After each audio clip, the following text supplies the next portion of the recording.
God bless you all. Welcome to my friendly maths channel.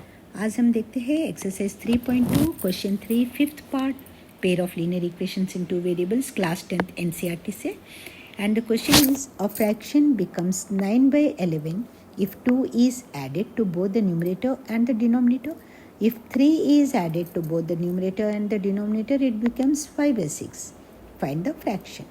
अगर एक fraction है, okay, suppose हम x upon Y लेते हैं। अगर दोनों न्यूमरेटर और डिनोमिनेटर में 2 ऐड हो रहा है, राइट, तो फ्रैक्शन कितना हो जा रहा है? 9/11 हमें इसका सॉल्यूशन मिलता है। और अगर x अपॉन वाई फ्रैक्शन है और उसमें +3 दोनों न्यूमरेटर और डिनोमिनेटर में एडेड है, तो हमें मिलता है 5/6।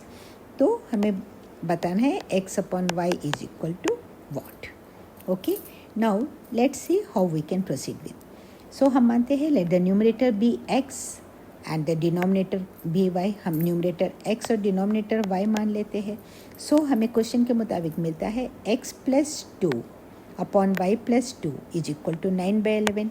ये गिवन है, क्वेश्चन में दिया हुआ है।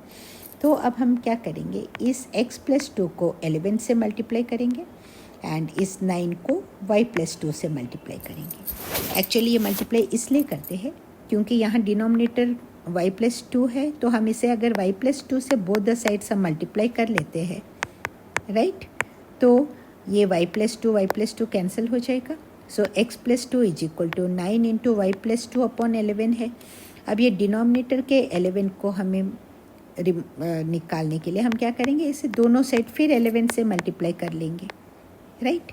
तो ये 11 और ये 11 कैंसिल हो जाएगा। यहाँ पे y + 2 आया है, तो हमारे पास मिलता है 11 into x + 2 is equal to 9 into y + 2।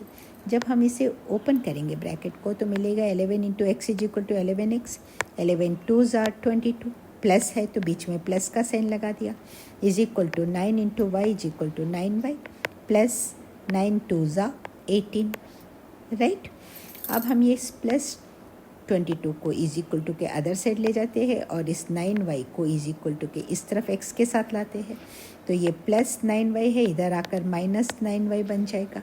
So 11x minus 9y is equal two plus 22 है, इधर माइनस 22 हो जाएगा। माइनस 22 एंड प्लस 18 को हम जब सिंप्लीफाई करेंगे तो 22 माइनस 18 इज इक्वल टू 4, और 22 के आगे माइनस है क्योंकि 22 बड़ा है, तो माइनस का साइन आंसर में आ जाएगा, right. So let 11x minus 9y is equal to -4 को हम इक्वेशन 1 मान लेते हैं।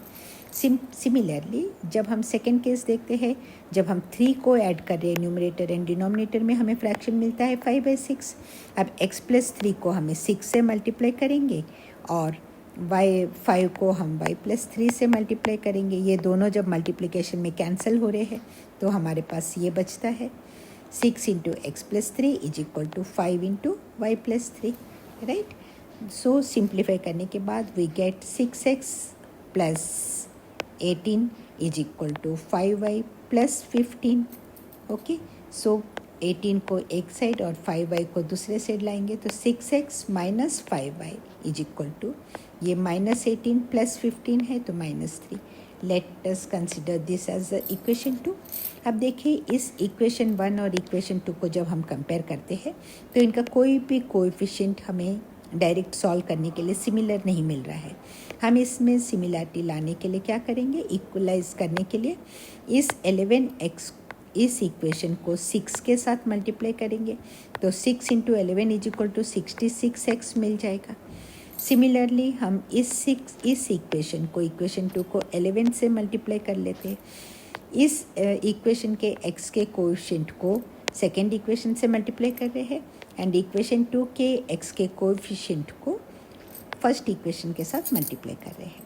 Okay, multiplying equation 1 with 6 and equation 2 with 11 we get, तो इसको अगर 6 के साथ मल्टीप्लाई करते हैं तो 6 into 11 is equal to 66x minus 6 into 9 is equal to 54y and is equal to 6 4s are 24 और 4 माइनस है इसलिए -24।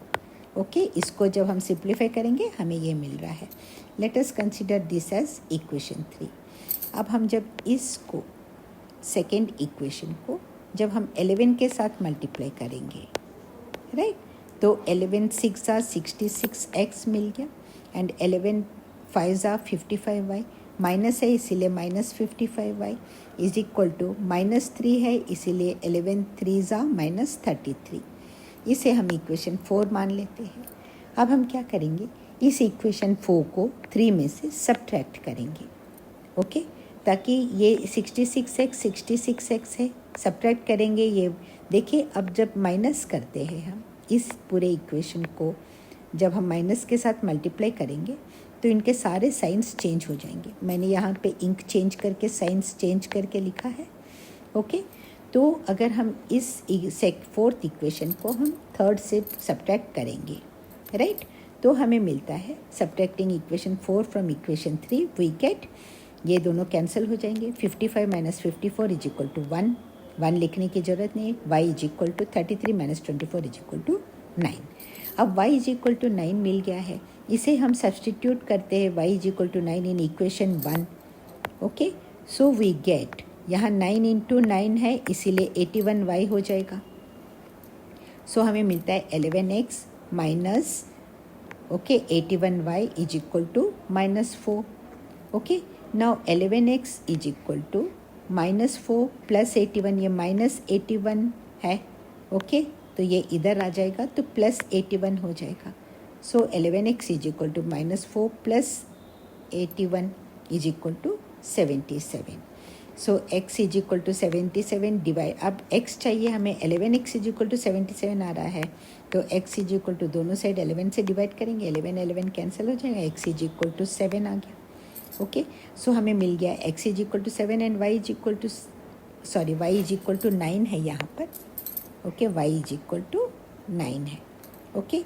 सो देयरफॉर हमारा फ्रैक्शन क्या हो गया, हमने x को न्यूमरेटर माना था और y को डिनोमिनेटर माना था, और x 7 है, y 9 है, इसीलिए हमारा फ्रैक्शन बन गया 7/9। This is the answer. I hope ये वीडियो आपको क्लियर है। अगर सब समझ में आ गया तो प्लीज़ लाइक कीजिए और चैनल को अगर सब्सक्राइब नहीं किया है सब्सक्राइब कीजिए। मिलते हैं नेक्स्ट वीडियो में।